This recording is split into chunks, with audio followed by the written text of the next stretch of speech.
Hi students, today let us discuss on DC parallel circuits. So as we have the DC parallel circuit in the diagram on the screen over here. So this is the connection diagram of DC parallel circuit. So in DC parallel circuit, if the current has more than one paths and equal voltage in each branch is called DC parallel circuit.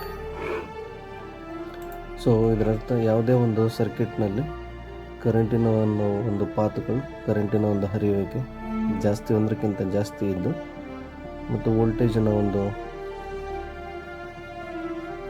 Value ಮತ್ತು voltage ಏನು ಇರುತ್ತಲ್ಲ ಪ್ರತಿಯೊಂದು ಲೋಡ್ನ ಮುಖಾಂತರ drop ಆಗ್ತಕ್ಕಂಥ voltage ಅದು equal ಇರುತ್ತೆ.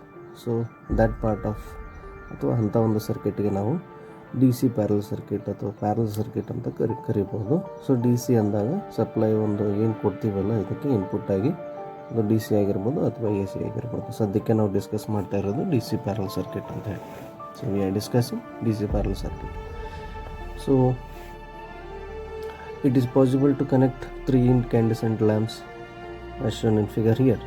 So this connection can also be called a parallel connection. As I have said earlier, the same source voltage is applied across all the 3 lamps. So ಒಂದೇ source voltage ಎಲ್ಲ 3 ಲ್ಯಾಂಪ್ಸ್ಗಳಿಗೆ ನಾವು apply ಮಾಡ್ತಾ ಹೋಗ್ತೀವಿ. So next ಇಲ್ಲಿ ನಾವು ಒಂದೊಂದಾಗಿ discuss ಮಾಡೋಣ. ಒಂದು ಸರ್ಕ್ಯೂಟ್ ನಾವು ನೋಡುವುದಾದರೆ ಅಥವಾ ಸರ್ಕ್ಯೂಟನ್ನು ತಿಳ್ಕೊಬೇಕಪ್ಪ ಅಂದರೆ ಅದರಲ್ಲಿ ಇರ್ತಕ್ಕಂಥ ವೋಲ್ಟೇಜು, ಅದರಲ್ಲಿರ್ತಕ್ಕಂಥ ಕರೆಂಟು ಮತ್ತು ರೆಸಿಸ್ಟೆನ್ಸು, ಈ 3 ಬೇಸಿಕ್ ಟರ್ಮ್ಸ್ಗಳ ಬಗ್ಗೆ ನಾವು ಡಿಸ್ಕಸ್ ಮಾಡಬೇಕಾಗ್ತದ್ದು. ಸೊ ಹಾಗಾಗಿ let us see the voltage. What is the effect of voltage in parallel circuit? So here the representation of parallel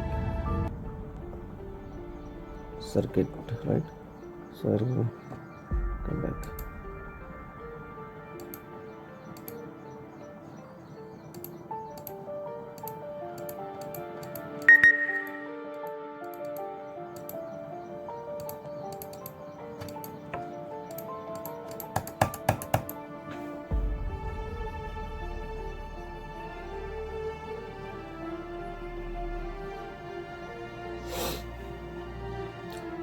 So voltage, again the voltage applied across the resistor is same and equal, and also equal to supply voltage. So V volts is equal to all the supply voltage. So we can conclude here that total voltage applied to the parallel circuit might be same. The voltage might be same throughout the individual loads, as we can say here. So mathematically it can be expressed as V equals to V1 equals to V2 equals to V3. So the source voltage is equal to voltage of the first load. The source voltage equal to first voltage of second load or second resistor, as we can call here. The voltage of the source voltage is equal to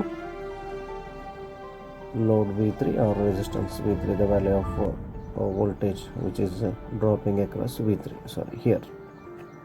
so ಇಲ್ಲಿ friends, ನಾವು ಇಲ್ಲಿ ಒಂದು parallel ಸರ್ಕ್ಯೂಟ್ನಲ್ಲಿ ನಾವು ವೋಲ್ಟೇಜ್ನ ಒಂದು ಗುಣಲಕ್ಷಣ ಅಥವಾ ವೋಲ್ಟೇಜ್ನ ಹರಿಯುವಿಕೆ ಅಥವಾ ವೋಲ್ಟೇಜ್ನ ಎಫೆಕ್ಟ್ ಯಾವ ರೀತಿ ಇರುತ್ತೆ ಅಂದರೆ, ಸಪ್ಲೈ ವೋಲ್ಟೇಜ್ ನೀವು ಏನೆಷ್ಟೇ ಕನೆಕ್ಷನ್ ಮಾಡಿದ್ರು ಕೂಡ ಆ ಒಂದು ಸಪ್ಲೈ ವೋಲ್ಟೇಜು ಪ್ರತಿಯೊಂದು ಲೋಡನ್ನು ಒಂದು ಡ್ರಾಪ್ ವೋಲ್ಟೇಜ್ಗೆ ಸೇಮ್ ಇರುತ್ತೆ ಅಂತ ನಾವಿಲ್ಲಿ ತಿಳ್ಕೊಬೋದು. ಸೊ ಸಪ್ಲೈ ವೋಲ್ಟೇಜ್ V ಆದರೆ ಆ supply voltage is equal to V1 ಅಂದರೆ ವೋಲ್ಟೇಜ್ ರೆಸಿಸ್ಟೆನ್ಸ್ R1 ಅಂದರೆ ಅದ್ರ ಮೂಲಕ ಡ್ರಾಪ್ ಆಗ್ತಕ್ಕಂಥ ವೋಲ್ಟೇಜಿಗೆ ನಾವು V1 ಅಂತ ಕರಿತೀವಿ.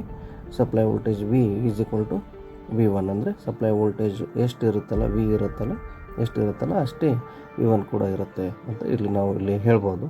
ಅದೇ ರೀತಿ supply voltage V is equal to V2 ಅಂತ ಹೇಳ್ತೀವಿ. ಸೊ V2 ಎಷ್ಟು ಇರುತ್ತೆ ಅಷ್ಟೇ ಸಪ್ಲೈ ವೋಲ್ಟೇಜ್ ಇರುತ್ತೆ, ಅಥವಾ ಸಪ್ಲೈ ವೋಲ್ಟೇಜ್ ಎಷ್ಟು ಇರುತ್ತೆ ಅಷ್ಟೇ V2 ಇರುತ್ತೆ ಪ್ಯಾರಲಲ್ ಸರ್ಕ್ಯೂಟ್ನಲ್ಲಿ. ಮತ್ತು ನಾವು V3 ಕೂಡ ಅದೇ ರೀತಿ ಹೇಳ್ಬೋದು. ಓಕೆ, ಸೊ ಇದು ನಾವು ಪ್ಯಾರಲಲ್ ಸರ್ಕ್ಯೂಟ್ನಲ್ಲಿ ಈ ರೀತಿ ವೋಲ್ಟೇಜ್ ಇರುತ್ತೆ ಅಂತ ನಾವು ತಿಳ್ಕೊಂಡ್ವಿ. ನೆಕ್ಸ್ಟು ನಾವಿಲ್ಲಿ ಕರೆಂಟ್ ಇನ್ ಪ್ಯಾರಲಲ್ ಸರ್ಕ್ಯೂಟ್ ಬಗ್ಗೆ ಡಿಸ್ಕಸ್ ಮಾಡಿ. ಕರೆಂಟ್ ಯಾವ ರೀತಿ ಇರುತ್ತೆ ಅಂತ ಹೇಳಿ. ಸೊ ಕರೆಂಟ್ ಇಲ್ಲಿ the individual branch current in the parallel circuit could be determined as current in resistor R1, R2, R3. It can be splitted into how many with respect to loads ಅಂತ ಹೇಳ್ಬೋದು. ಅಂದರೆ ಇಲ್ಲಿ current ಒಂದೇ current ಎಷ್ಟು ನಾವು ಲೋಡ್ಸನ್ನು connection ಮಾಡ್ತೀವಲ್ಲ parallel ಸರ್ಕ್ಯೂಟ್ನಲ್ಲಿ ಅಷ್ಟು ಲೋಡ್ಸ್ಗಳಿಗೆ ಪ್ರತ್ಯೇಕವಾಗಿ ಅದು ಹರಿತಾ ಹೋಗುತ್ತೆ. ಅಂದರೆ ಅದು ಬೇರ್ಪಡೆ ಆಗ್ತಾ ಹೋಗುತ್ತೆ. ಒಂದೇ ಕರೆಂಟು ಲೋಡಿನ ಅನುಸಾರವಾಗಿ ಅದು ಏನಾಗುತ್ತೆ, ಅದು ಡಿವೈಡ್ ಆಗ್ತಾ ಹೋಗುತ್ತೆ. ನಾವು ಇಲ್ಲಿ ಹೇಗೆ ನಾವು ಸೀರೀಸ್ ಸರ್ಕ್ಯೂಟ್ನಲ್ಲಿ ವೋಲ್ಟೇಜ್ ಡಿವಿಷನ್ ಅಂತ ನೋಡಿದ್ವಲ್ಲ, ಹಾಗೆ ಪ್ಯಾರಲಲ್ ಸರ್ಕ್ಯೂಟ್ನಲ್ಲಿ ಕರೆಂಟಿನ ಒಂದು ಡಿವಿಷನ್ ಆಗ್ತಾ ಹೋಗುತ್ತೆ ಪ್ರತಿ ಒಂದು ಲೋಡಿನ ಅನುಗುಣವಾಗಿ ಅಂತ ಹೇಳ್ಬೋದು. With respect to loads the total current will be divided with respect to loads as here I1 is divided into I1, sorry, I is divided into I1, I2 and I3. 3 individual loads and 3 individual current, or 3 individual resistors, 3 individual current. So ಇಲ್ಲಿ so this can be expressed current in resistor R1 is equal to I1 as we have seen earlier. I1 as per Ohm's law. So for calculating ಐಯನ್ನು calculate ಮಾಡಬೇಕಂದ್ರೆ so current in resistor R1 is equal to I1. ಇದರ ಅರ್ಥ R1ನಲ್ಲಿ ಹರಿತಕ್ಕಂಥ ಕರೆಂಟಿಗೆ ನಾವು I1 ಅಂತ ಕರಿತೀವಿ. ಆ I1 Ohm's law ಪ್ರಕಾರ ನಾವು ನೋಡಿದಾಗ I1 is equal to V1 by R1 ಅಂತ ಕರಿತೀವಿ. ಸೊ ಓಮ್ಸ್ ಲಾ ಪ್ರಕಾರ I is equal to V by R ಅಂತ ಏನು ಕರಿತೀವಲ್ಲ ಅದೇ ರೀತಿ. ಸೊ ಪ್ರತ್ಯೇಕವಾಗಿ R1ನಲ್ಲಿ ವೋಲ್ಟೇಜು, R1ನಲ್ಲಿ ಕರೆಂಟ್ ನಾವು ನೋಡ್ತಾ ಇರೋದ್ರಿಂದ so V1 divided by R1 ಅಂತ ತೊಗೊಳ್ತೀವಿ. So I1 is equal to V1 by R1. So current in resistor R1 equals to I1 equals to V1 divided by R1 ಅಂತ ನಾವು ಇಲ್ಲಿ ಹೇಳ್ಬೋದು. Equals to V by R1 ಅಂತ ಇಲ್ಲಿ ಮತ್ತೊಂದು ಸರಿ ನಾವು ಇಲ್ಲಿ ಫೈನಲ್ ಆಗಿ ಒಂದು ಫಾರ್ಮುಲಾ ಬರುತ್ತೇವೆ. ಸೊ ವಾಟ್ ಈಸ್ V1 ಮತ್ತು V ವ್ಯತ್ಯಾಸ ನೀವು ಆಲ್ರೆಡಿ ನೋಡ್ಕೊಂಡಿದ್ದೀರಿ. ಎಷ್ಟೇ V1 ಇದ್ದರೂ ಅದು ವಿಗೆ ಸಮ ಇರುತ್ತೆ. ವಿ ಅಂದರೆ ಸಪ್ಲೈ ವೋಲ್ಟೇಜು, V1 ಅಂದರೆ ನಮ್ಮ ಈ ರೆಸಿಸ್ಟೆನ್ಸ್ನಲ್ಲಿ ಅಂದರೆ ಈ ಪ್ರತ್ಯೇಕ ರೆಸಿಸ್ಟರ್ನಲ್ಲಿ ಹರಿತಕ್ಕಂಥ ವೋಲ್ಟೇಜ್ಗೆ V1 ಅಂತ ಕರಿತೀವಿ. So we supply voltage and V1 might be called the voltage flowing across the current resistance R1. So somewhat V and V1 will be the equal, the magnitude of these voltage will be in the equal actually. So V by R1. Similarly, current in resistor R2 might be said or stated as I2. The formula for I2, V2 divided by R2 equals to V divided by R2. ಅಂದರೆ ಇಲ್ಲಿ R2 ಕೂಡ ಅದೇ same ಬರುತ್ತೆ. I2 equals to V2 by R2. ಅಂದರೆ V2 ಮತ್ತು supply voltage same ಇರೋದ್ರಿಂದ V ಅಂತ ತೊಗೊಳ್ತೀವಿ divided by R2. The value of R2ವನ್ನು ನಾವು ಇಲ್ಲಿ ಡಿವೈಡ್ ಮಾಡ್ತೀವಿ. ಆವಾಗ ನಮಗೆ ಕರೆಂಟ್ ಎಷ್ಟಿದೆ ಅನ್ನುವಂಥದ್ದು ಇಲ್ಲಿ ನಮಗೆ ಸಿಗುತ್ತೆ. ಅದೇ ರೀತಿ R3, the current in resistor R3 equals to I3 V3 by R3 V by R3. As ಇಲ್ಲಿ ಆಲ್ರೆಡಿ ನೋಡಿದ್ವಲ್ಲ, ಹೇಳಿದ್ವಲ್ಲ, ತಿಳ್ಕೊಂಡಿವಿ ನಾವು. V1 is equal to V2 equals to V3, right. So ಇದು ಕರೆಂಟಿನ ಒಂದು ಗುಣಲಕ್ಷಣ ಅಥವಾ ಕರೆಂಟಿನ ಪ್ಯಾರಲ್ ಸರ್ಕ್ಯೂಟ್ ಯಾವ ರೀತಿ ಇರುತ್ತೆ ಅಂತ ನಾವು ನೋಡಿದ್ವಿ ಇವಾಗ. So next we shall move forward now. I think the resistance in parallel circuit. It is the reciprocal of total resistance is equal to the reciprocal of total resistance is equal to sum of reciprocal of individual branch resistance ಅಂತ ನಾವು ಹೇಳ್ಬೋದು, right.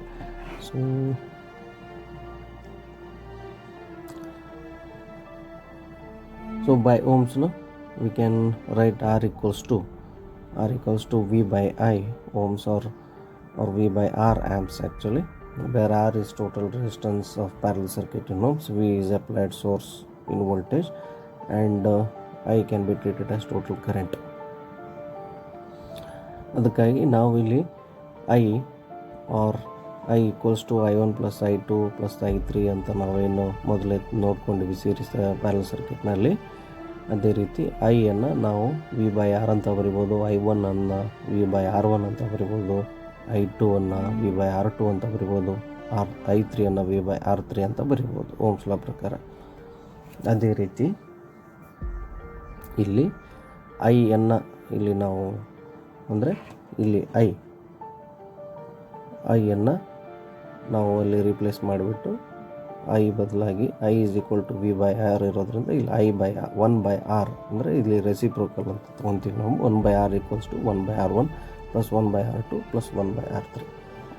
ಇಲ್ಲಿ ಈ above equations reveal ನಮ್ಗೆ ಏನು ಮಾಡೋದು ಅಂದರೆ the reciprocal of total resistance is equal to sum of reciprocal of individual branch resistance ಅಂತ ನಾವು ಇಲ್ಲಿ ಹೇಳ್ಬೋದು. ಇದಕ್ಕೆ ರೆಸಿಪ್ರೋಕಲ್ ಅಂತ ನಾವು ಕರಿತೀವಿ. ಓಕೆ, ಸೊ ಇದು ಜಾಸ್ತಿ ಇದನ್ನು ಸಾಲ್ವ್ ಮಾಡಿದಾಗ ನಮಗೆ ಒಂದು ವ್ಯಾಲ್ಯೂ ಬರುತ್ತೆ. ಆ ವ್ಯಾಲ್ಯೂನ ಒಂದು ರೆಸಿಪ್ರೋಕಲ್ ನಮ್ಗೆ ತೆಗೆದಾಗ ನಾವು ಮುಂದೆ ಎಕ್ಸಾಂಪಲ್ ನೋಡೋರಿದ್ದೀವಿ. ಈ ಒಂದು ರೆಸಿಸ್ಟೆನ್ಸ್ ಪ್ಯಾರಲಲ್ ಸರ್ಕ್ಯೂಟ್ನಲ್ಲಿ ಇರತಕ್ಕಂಥ ಎಕ್ಸಾಂಪಲ್ಸ್ ನೋಡಿದಾಗ ನಿಮಗೆ ಅದು ಡೀಟೇಲ್ ಆಗಿ ನಿಮಗೆ ಗೊತ್ತಾಗುತ್ತೆ. ಸದ್ಯಕ್ಕೆ resistance in parallel circuit is equal to 1/r, which is the reciprocal of individual branch resistance is equal to total sum of reciprocal of total resistance is equal to sum of reciprocal of individual branch resistance ಅಂತ ನಾವು ತಿಳ್ಕೋಬೇಕು. Right, so next let us go to the applications of parallel circuit ಹೆಚ್ಚಿಗೆ ನಾವು ಎಲ್ಲಿ ಬಳಸ್ತೀವಿ ಅಂತ ಹೇಳಿ ನಾವು ಇಲ್ಲಿ ನೋಡೋದಾದರೆ, ಒಂದು ಡೊಮೆಸ್ಟಿಕ್ ವೈರಿಂಗ್ನಲ್ಲಿ ನಾವು ನೋಡ್ತೀವಿ. Domestic wiring, automobile wiring, complex circuits ಅಂತ ಹೇಳಿ. ಡೊಮೆಸ್ಟಿಕ್ ವೈರಿಂಗ್ ಅಂದರೆ ಇಲ್ಲ ಗೃಹ ಬಳಕೆ ಅಥವಾ ಈ ಮನೆಗಳಲ್ಲಿ ನಾವು ಯೂಸ್ ಮಾಡ್ತಕ್ಕಂಥ ವೈರಿಂಗ್ನಲ್ಲಿ ಡೊಮೆಸ್ಟಿಕ್ ವೈರಿಂಗ್ನ ಯೂಸ್ ಮಾಡ್ತೀವಿ. ಸೀರೀಸ್ ಕೂಡ ಬಳಸ್ತೀವಿ, ಆದರೆ ಜಾಸ್ತಿ ಅದು ಚಾಲ್ತಿಯಲ್ಲಿ ಇರಲ್ಲ. Domestic wiring we use almost in houses. Okay, and automobile wiring, all the automobiles are been wired, been connected the loads, lamps, all the horns and motors, whatever the circuit is there present in the automobile, these are connected in parallel. Next, in complex circuits. So complex circuits, actually these circuits are used quite in individual television. They are quite complex. Television ಅಲ್ಲಿ ನಾವು ಹೆಚ್ಚಾಗಿ ಬಳಸ್ತಕ್ಕಂಥ ಒಂದು circuits ಏನಿದೆಯಲ್ಲ ಅವು parallel ಇರುತ್ತೆ. However ಈ ಒಂದು parallel circuit ಹೆಚ್ಚಿಗೆ ಕಾಂಪ್ಲೆಕ್ಸ್ ಇರೋದ್ರಿಂದ complex circuits are connected in parallel to main power source. ಅದಕ್ಕೆ audio section of television receivers can still work when the video picture is inoperative ಅಂತ ಇಲ್ಲಿ ನಾವು ಹೇಳ್ಕೋಬೋದು. ಇಲ್ಲಿ ನಾವು ಟೆಲಿವಿಷನಲ್ಲಿ ಒಂದು ಎಕ್ಸಾಂಪಲ್ ಪ್ಯಾರಲ್ ಸರ್ಕ್ಯೂಟ್ ಹೇಗೆ ಇರುತ್ತೆ ಅಂತ ನಾವು ಇಲ್ಲಿ ಒಂದು ಸಿಚುವೇಶನ್ ಅಥವಾ ಒಂದು ಎಕ್ಸಾಂಪಲ್ ನೋಡೋದಾದರೆ, ವಿಡಿಯೋ ಸೆಕ್ಷನ್ ಹಲವಾರು ಸೆಕ್ಷನ್ಸ್ಗಳು ಬರ್ತವೆ ಪ್ಯಾರಲ್ ಈ ಒಂದು ಟೆಲಿವಿಷನ್ನಲ್ಲಿ. ಹಾಗೆ ಆಡಿಯೋ ಸೆಕ್ಷನ್, ಈ ಟೆಲಿವಿಷನ್ ಆಡಿಯೋ ಸೆಕ್ಷನ್ನು ಅದು ವಿಡಿಯೋ ಸೆಕ್ಷನ್ ಇನ್ಆಪ್ರೇಟಿವ್ ಇದ್ದರೂ ಕೂಡ ಆಡಿಯೋ ಸೆಕ್ಷನ್ ವರ್ಕ್ ಆಗ್ತಾಯಿದ್ರೆ, ಅಂದರೆ ಪಿಕ್ಚರ್ ನಮಗೆ ಪ್ರೆಸೆಂಟ್ ಇಲ್ಲಾಂದರೂ ಕೂಡ, ಪಿಕ್ಚರ್ ಬರ್ತಿಲ್ಲ ಅಂದರೂ ಕೂಡ ನಮಗೆ ಆಡಿಯೋ ಬರ್ತಾ ಇರುತ್ತೆ. ಸೊ ಇದು ಪ್ಯಾರಲ್ ಸರ್ಕ್ಯೂಟನ್ನು ಒಂದು ವಿಶೇಷ ಗುಣ ಅಂತ ನಾವಿಲ್ಲಿ ಹೇಳ್ಬೋದು. ರೈಟ್, ಒಂದು ಕರೆಸ್ಪಾಂಡಿಂಗ್ ಲೋಡು ಇನ್ಆಪ್ರೇಟಿವ್ ಇದ್ದರೆ ಅದು ಪ್ರೆಸೆಂಟ್ ಲೋಡು ಅದು ಆಪ್ರೇಟ್, ಅದು ಚಾಲ್ತಿಯಲ್ಲೇ ಇರುತ್ತೆ. ಇದು ಪ್ಯಾರಲ್ ಸರ್ಕ್ಯೂಟ್ ಅಂದರೆ ಒಂದು ರೂಮಿನ ಲೈಟು ಅಥವಾ ಬಲ್ಬು ಅದು ಬ್ಲೋನ್ ಆಗಿದ್ದರೆ ರಿಸೈಡಿಂಗ್ ನೆಕ್ಸ್ಟ್ ರೂಮ್ನ ಅಥವಾ ಬೇರೆ ರೂಮ್ನ ಇನ್ನೊಂದು ಬಲ್ಬು ಅದು ಚಾಲ್ತಿಯಲ್ಲೇ ಇರುತ್ತೆ, ಅದಕ್ಕೆ ಯಾವುದೇ ತೊಂದರೆ ಆಗೋಲ್ಲ. ಆದರೆ ಸೀರೀಸ್ ಸರ್ಕ್ಯೂಟ್ನಲ್ಲಿ if one lamp blows of, all the lamps connected in that particular circuit ಅವು ಕೂಡ ಅದು ಬ್ಲೋನ್ ಆಫ್ ಅಂತ ಹೇಳ್ಬೋದು. The total circuit in that the total loads in that circuit will be inoperable if one load blows up, one load is inoperated, right? So this can be achieved, this can be done in series circuit, whereas in parallel circuit this is not possible. If one load blows also, the other loads may be functioning, or the other loads may be operative, we can say. So friends, this is all about parallel circuit. The next the class will be continued. Okay, thank you.